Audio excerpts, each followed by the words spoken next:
Para ang pag-uwi ng mga alagang kalapati sa kanilang loft, narito ang ilang mga tips na maaari mong sundin. Number 1. Tamang pagsasanay. Simula ng pagsasanay ng mga kalapati na bumalik sa kanilang loft mula sa mas maikling distansya.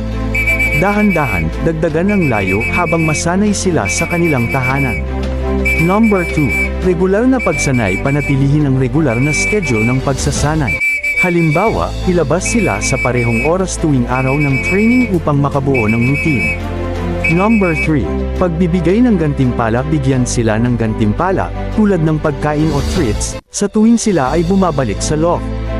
Makakatulong ito upang ma-associate nila ang pag-uwi sa positibong karanasan. Number 4. Tamang pagkain. Siguraduhin nakakakuha sila ng sapat at tamang nutrisyon.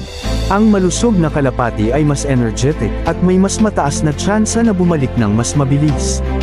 Number 5. Siguraduhin kilala ang loft. Pagtibayin ang kanilang kaalaman sa pamamagitan ng pagbibigay ng mga landmark o iba pang visual cues sa paligid ng loft upang mas madali silang makabalik sa tamang direksyon. Number 6. Mga labanan at competition. Sumali sa mga paligsahan na nagbibigay diin sa orientation ng mga kalapati.